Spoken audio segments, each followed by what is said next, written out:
हरीश चौधरी राजस्थान के सबसे बेहतर और बढ़िया रणनीतिकारों में से माने जाते हैं। हरीश चौधरी ने जिस तरीके से बाड़मेर में खेला खेला हनुमान बेनीवाल के साथ, वो हम सभी को पता है। लेकिन हरीश चौधरी चुपचाप बैठ जाएंगे? आगे आने वाले सियासी चुनावों के मद्देनजर वो करीब करीब अपनी तैयारियां शुरू कर चुके हैं और इस बार हनुमान बेनीवाल तो उनका निशाना बन चुके, लेकिन अब आने वाले समय में कौन होगा उनके निशाने पर, करेंगे इसी मुद्दे पर चर्चा इस वीडियो में, इसलिए बने रहेगा आखिर तक हमारे साथ। नमस्कार, मैं हूं चेतना शर्मा। आप देखना शुरू कर चुके हैं संवाद भारत का, भारत के लिए, और इस मुद्दे पर बातचीत करने के लिए मेरे साथ मौजूद हैं हमारे editor in chief Varun Bhansali जी।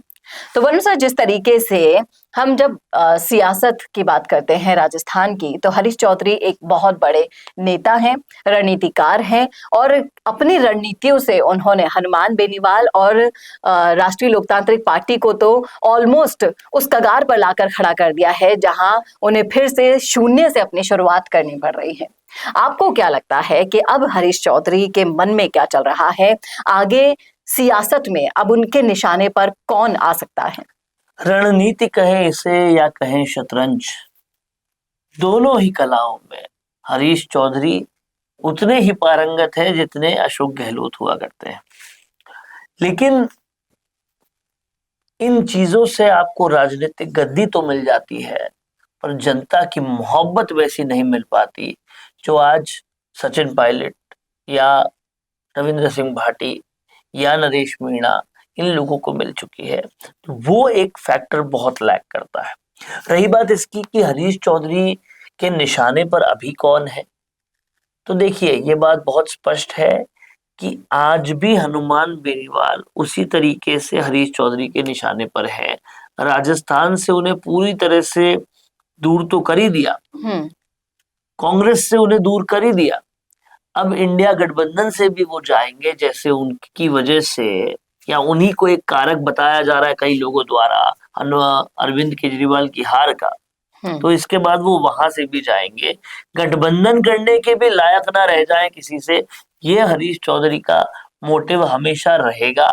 और क्योंकि ये रंजिश वैसी है जैसी हनुमान बेनीवाल और ज्योति मिर्जा की हुआ करती थी, बाड़मेर में आते हैं तो इनकी भी रंजिश कुछ वैसी ही है, और इसलिए हनुमान बेनीवाल हमेशा से उनके कगार पे उनके उसमें निशाने पर रहेंगे। दूसरे आते रविंद्र सिंह भाटी। देखिए हरीश चौधरी वो शख्स है जो भरे विधानसभा में और जब दूसरे मुद्दों पर बहस चल रही हो तब भी आकर उनको जाट वर्सेस राजपूत करना ही होता है। तो ऐसे में उनकी क्षेत्र से जो राजपूत नेता बढ़ रहा है, बहुत तेजी से, आग की तरह जबरदस्त तेजी से लोकप्रिय हो रहा है, वो तो उनके निशाने पर हमेशा रहेंगे ही। हाल में अपने कई कार्यक्रमों में, उनके भाषणों में इनडायरेक्ट अटैक उन पे देखा ही देखा है। इनडायरेक्ट अटैक तो देखा है, इसी के साथ साथ आपको नहीं लगता कि वो दोहरी चाल चलने में बहुत माहिर है?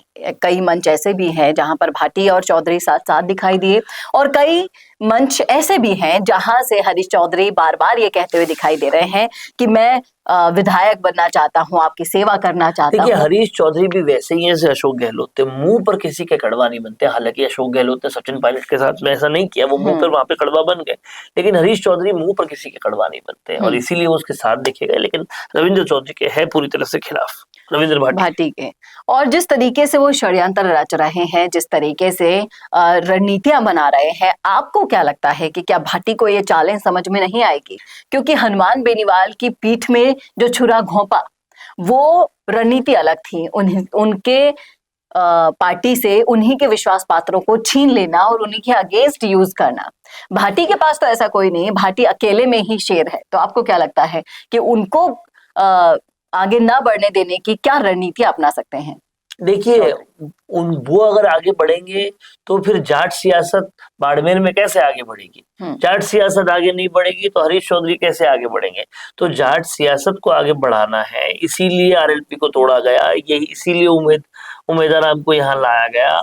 और राजपूत जाति का वोट बैंक गिरेगा तभी तो जाकर जाट जाति जीतेगी, आप इस बात को समझिएगा। इसलिए, और वो भी उनके खुद के इलाके में, इसलिए रविंद्र सिंह भाटी पे निशाना तो था, है और हमेशा रहेगा। जी, अब देखते हैं कि ये निशाना कितना सार्थक सिद्ध होता है। अभी भले ही चुनावों में समय है, लेकिन कहीं ना कहीं चुनावों में समय देखते हुए एक तरफ भाटी अपनी जमीन को और ज्यादा मजबूत करने पर तुले हुए हैं, वहीं दूसरी ओर उस जमीन में कैसे खड्डे करने हैं उसकी तैयारियां दूसरे खेमे में शुरू हो चुकी हैं।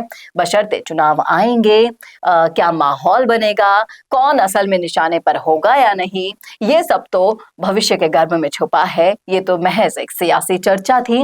इस चर्चा पर अगर आप कुछ राय रखना चाहते हैं तो रखिएगा जरूर कमेंट बॉक्स में। कैसा लगा वीडियो बताना ना भूलेगा, और ऐसे और वीडियोस के लिए देखते रहिए संवाद भारत का, भारत के लिए नमस्कार। चाहे गुर्जर समाज हो या फिर मीणा समाज, जाट हो या फिर राजपूत समाज, या फिर हो राजस्थान का कोई भी समाज, अब राजस्थान संवाद लाया है इन सभी समाजों से जुड़े हुए वो फैक्ट्स और वो जानकारियां जो आपके जनरल नॉलेज को भी बढ़ाएगा और आपके कंपटीशन एग्जाम्स में भी काम आएगा, क्योंकि इन वीडियोस में होंगी सामाजिक, ऐतिहासिक और रोचक फैक्ट्स और जानकारियां।